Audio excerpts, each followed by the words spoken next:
Hello guys, Cherupuzha മച്ചാനാണേ.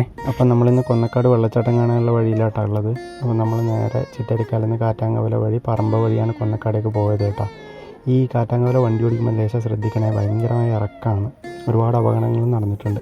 പോകുന്ന വഴിയിൽ കണ്ട പറമ്പ സ്കൂളാട്ടാ, മനോഹരമായിട്ടുണ്ട്. അതുപോലെ കുറേ കപ്പ കൃഷിയും കണ്ടു വഴിയിൽ കേട്ടോ. നമ്മൾ നേരെ കൊന്നക്കാട് ടൗൺ എത്തിക്കഴിഞ്ഞപ്പോൾ ടൗണിൽ അധികം ആൾക്കാരൊന്നും ഉണ്ടായിരുന്നില്ലേ. മഴയായതുകൊണ്ട് തന്നെ ടൗൺ കുറച്ച് വിജനമെന്ന് തന്നെ പറയാം. കുറച്ച് വണ്ടിക്കാരും അതുപോലെ കുറച്ച് കടകൾ മാത്രമേ തുറന്നിട്ടുള്ളൂ. അത് രാവിലെ ആയതുകൊണ്ടായിരിക്കും. ഒരു മുത്തപ്പൻ്റെ മടപ്പുരയൊക്കെ കണ്ടു കേട്ടോ. കൊന്നക്കാടിൻ്റെ ഭംഗി കൂട്ടുന്നത് ഈ ഒരു ചെറിയ തോടാണ് കേട്ടോ. നല്ല ഭംഗിയുണ്ട്, പക്ഷേ നല്ല ഫോഴ്സ് ഉണ്ട് കേട്ടോ വെള്ളത്തിന്. അപ്പോൾ ഇറങ്ങാനൊന്നും പറ്റും തോന്നുന്നില്ല. അതുപോലെ തന്നെ കുറേ ഗജവീരന്മാരിങ്ങനെ നിരന്ന് നിൽക്കുന്നുണ്ട് KSRTCയുടെ. മനോഹരമായിട്ടുണ്ട് കേട്ടോ അത് കാണാൻ വേണ്ടിയിട്ട്. അതുപോലെ ഒരു ചേട്ടൻ ഈ മഴയത്ത് ആ വണ്ടി നന്നായി തേച്ചരച്ച് കഴുകി വെടിപ്പാക്കി എടുക്കുന്നുണ്ട്.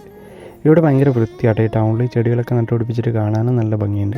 ചെടി നടുക മാത്രമല്ല കേട്ടോ, നന്നായിട്ട് പരിപാലിക്കുന്നുണ്ട്. അപ്പം വെള്ളച്ചാട്ടത്തിൻ്റെ വിശേഷങ്ങൾ അടുത്ത വീഡിയോയിൽ കാണാം. മറ്റൊരു വീഡിയോയിൽ കാണും വരെ ബൈ.